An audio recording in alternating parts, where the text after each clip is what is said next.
नमस्कार, सुप्रभात। आप सभी दर्शकों का डीडी न्यूज पर स्वागत है। आप देख रहे हैं हमारा विशेष सांकेतिक समाचार। मैं हूं साइमा खान और मेरे साथ है मेरी सहयोगी मनीषा। शुरुआत कर लेते हैं सबसे पहले हेडलाइन से।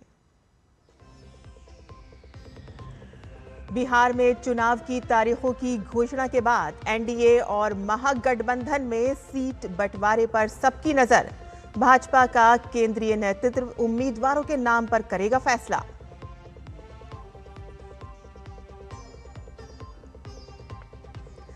सुप्रीम कोर्ट में मतदाता सूची के विशेष गहन पुनरीक्षण से जुड़े मामलों पर सुनवाई आज। चुनाव आयोग ने पूरे देश में एसआईआर करवाने के दिए संकेत।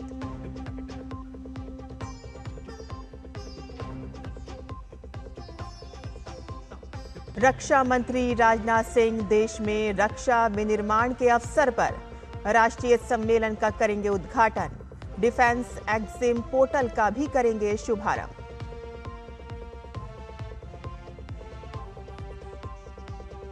भारत ने कतर में यूपीआई का किया शुभारंभ। वाणिज्य मंत्री पीयूष गोयल ने कहा कि क्रिप्टो नहीं, डिजिटल करेंसी अपनाने जा रहा है भारत।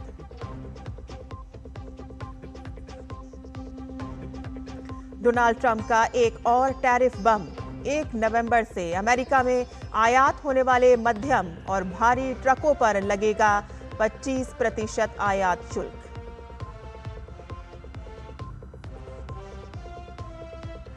आईसीसी महिला क्रिकेट विश्व कप में इंग्लैंड और बांग्लादेश के बीच गुवाहाटी में मुकाबला आज। कल दक्षिण अफ्रीका ने न्यूजीलैंड को 6 विकेट से हराया।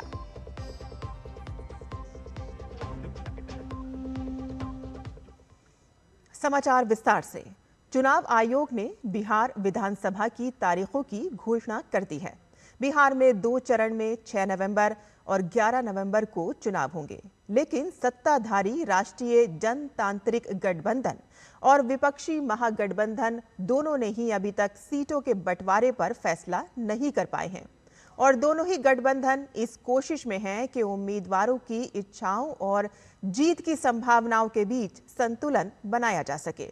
2020 के चुनाव के बाद से दोनों गठबंधनों की दलों में बदलाव आया है और अब 243 सीटों के लिए ज्यादा दल दावेदार हैं और सूत्रों के अनुसार एनडीए में जनता दल यूनाइटेड 160 सीटों पर और भारतीय जनता पार्टी बीजेपी 105 सीटों पर चुनाव लड़ सकती है और बाकी बची 31 सीटें केंद्रीय मंत्री चिराग पासवान, लोक जनशक्ति पार्टी रामविलास, केंद्रीय मंत्री जितिन राम मांझी की हिंदुस्तान अवाम मोर्चा और राज्यसभा सांसद उपेंद्र कुशवाहा की राष्ट्रीय लोक समता पार्टी के बीच बांटी जा सकती हैं। विपक्ष के लिए भी स्थिति आसान नहीं है। राष्ट्रीय जनता दल ने रविवार शाम को अपने सहयोगी दलों के साथ औपचारिक रूप से सीटों के बंटवारे पर चर्चा शुरू की और सूत्रों के अनुसार आरजेडी ने मुकेश सहनी की विकासशील इंसान पार्टी को 12 सीटें देने का प्रस्ताव दिया है। रविवार शाम बैठक के बाद बाहर निकलते हुए मुकेश सहनी ने पत्रकारों से कहा कि महागठबंधन की सरकार बनेगी और वे उप मुख्यमंत्री बनेंगे। मुकेश सहनी ने 1-2 दिन में महागठबंधन द्वारा सीटों के ऐलान के बारे में जानकारी दी गई थी और ऐसे कयास लगाए जा रहे हैं कि बिहार चुनाव के लिए आज महागठबंधन सीट शेयरिंग का ऐलान कर सकता है।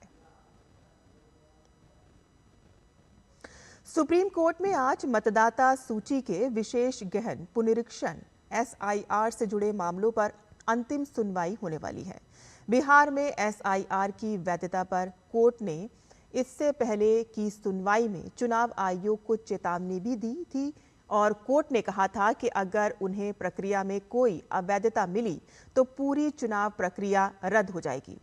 कोर्ट ने यह भी स्पष्ट किया था कि वो बिहार एसआईआर पर टुकड़ों में फैसला नहीं दे सकती क्योंकि उसका अंतिम फैसला केवल बिहार में ही नहीं बल्कि पूरे भारत में आयोजित एसआईआर पर लागू होगा। और इस बीच मुख्य चुनाव आयुक्त ज्ञानेश कुमार ने कल प्रेस वार्ता के दौरान संकेत दिए कि इसे जल्द ही पूरे भारत में लागू किया जाएगा।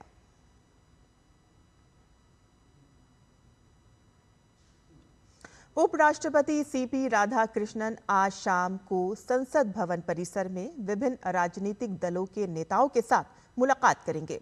उपराष्ट्रपति इन नेताओं के साथ ये पहली औपचारिक बातचीत होगी और इस बैठक का उद्देश्य सदन के सुचारू संचालन और बिना किसी व्यवधान के सुनियोजित चर्चाओं को सुगम बनाने के तरीकों पर विचारों का आदान प्रदान करना है, जिससे बहस का समय और गुणवत्ता दोनों का सर्वोत्तम उपयोग हो सके। रक्षा मंत्री राजनाथ सिंह मंगलवार को नई दिल्ली स्थित विज्ञान भवन में देश में रक्षा विनिर्माण के अवसर पर विषय पर आयोजित एक राष्ट्रीय सम्मेलन का उद्घाटन करेंगे। रक्षा उत्पादन विभाग, रक्षा मंत्रालय के तत्वाधानों में आयोजित ये सम्मेलन देश में रक्षा विनिर्माण के क्षेत्र में आत्मनिर्भरता प्राप्त करने की दिशा में एक महत्वपूर्ण पहल है और इसका मुख्य उद्देश्य विभिन्न राज्य सरकारों और केंद्र शासित प्रदेशों की औद्योगिक नीतियों एवं बुनियादी ढांचे को विकसित करना है और इससे रक्षा क्षेत्र में निवेश, नवाचार और स्वदेशी उत्पादन को भी बढ़ावा मिलेगा। केंद्रीय वाणिज्य और उद्योग मंत्री पीयूष गोयल ने कतर की राजधानी दोहा में भारत के एकीकृत भुगतान इंटरफेस यूपीआई का शुभारंभ किया। ये भारत और कतर के बीच डिजिटल और वित्तीय सहयोग में एक नया मील का पत्थर है। केंद्रीय मंत्री पीयूष गोयल ने कहा कि भारत अब डिजिटल करेंसी की दिशा में कदम बढ़ा रहा है। ये डिजिटल मुद्रा भारतीय रिजर्व बैंक की देखरेख में होगी और इसका उद्देश्य सिर्फ लेन देन को आसान और सुरक्षित बनाना है। और साथ ही पीयूष गोयल ने यह भी स्पष्ट किया है कि भारत ने क्रिप्टो करेंसी को प्रोत्साहित नहीं किया है। भारत ने फिर से पाकिस्तान को जमकर लताड़ा है। संयुक्त राष्ट्र में भारत ने एक बार फिर से पाकिस्तान को करारा जवाब दिया और उसकी पाखंडी नीतियों और झूठ प्रचार को उजागर किया। भारत के स्थायी प्रतिनिधि राजदूत पी हरीश ने संयुक्त राष्ट्र की सभा में पाकिस्तान के जम्मू कश्मीर पर बार बार दोहराए जाने वाले निराधार दावों को खारिज कर कड़ा रुख अपनाया। उन्होंने कहा कि पाकिस्तान हर साल जम्मू कश्मीर को लेकर भ्रामक और अतिशयोक्तिपूर्ण बयानबाजी करता है और ये वही देश है जो अपने ही नागरिकों पर बमबारी करता है और नरसंहार को अंजाम देता है। भारत ने कहा कि जम्मू कश्मीर भारत का अभिन्न अंग था, है और रहेगा।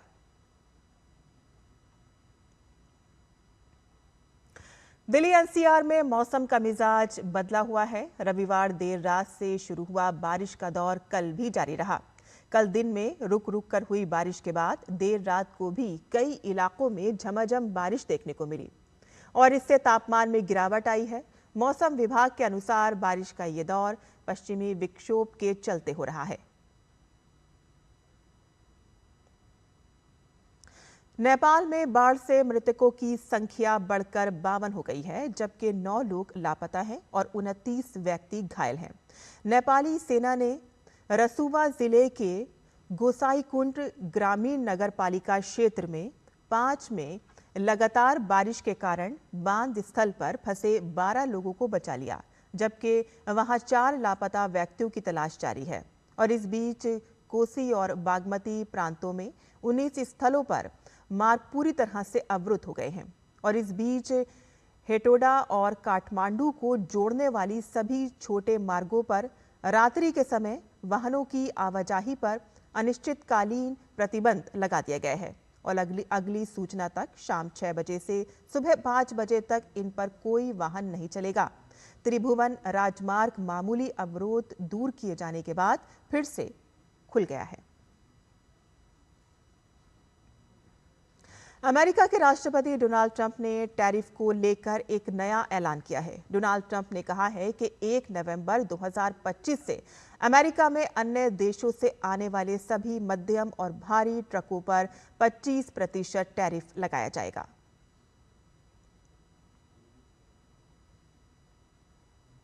अमेरिकी सेनेट एक बार फिर से फंडिंग बिल पास कराने में असफल रही है और इसके कारण अमेरिका में सरकारी कामकाज लगातार 7वें दिन बंद रहेगा और इस बीच व्हाइट हाउस ने बड़े पैमाने पर छंटनी की चेतावनी दी है।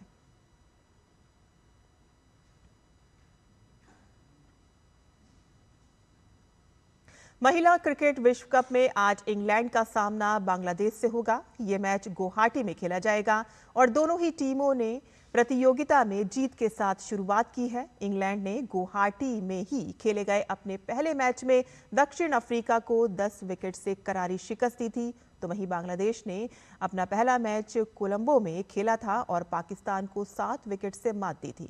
फिलहाल अंक तालिका में इंग्लैंड की टीम तीसरे और बांग्लादेश की टीम चौथे स्थान पर है। महिला क्रिकेट विश्व कप में कल इंदौर में खेले गए मैच में दक्षिण अफ्रीका ने न्यूजीलैंड को 6 विकेट से हरा दिया। न्यूजीलैंड ने पहले बल्लेबाजी करते हुए 231 रन बनाए और जवाब में दक्षिण अफ्रीका ने 40.5 ओवर में लक्ष्य हासिल कर लिया। ये प्रतियोगिता में दक्षिण अफ्रीका की पहली जीत है, तो वहीं न्यूजीलैंड की ये लगातार दूसरी हार है। आज महर्षि वाल्मीकि जयंती है। भगवान राम की जीवन गाथा रामायण की रचना करने वाले महर्षि वाल्मीकि का जन्म आश्विन मास की पूर्णिमा के दिन मनाया जाता है। आदि कवि महर्षि वाल्मीकि ने अपने ज्ञान, तप और साहित्य सृजन से समाज को सत्य, धर्म और आदर्श जीवन का मार्ग दिखाया और उनका जीवन, साहित्य और विचार आज भी हमें आदर्श आचरण और सदाचार की प्रेरणा देते हैं। सनातन परंपरा से जुड़े लोग उनके जन्मोत्सव को वाल्मीकि जयंती के रूप में मनाते हैं।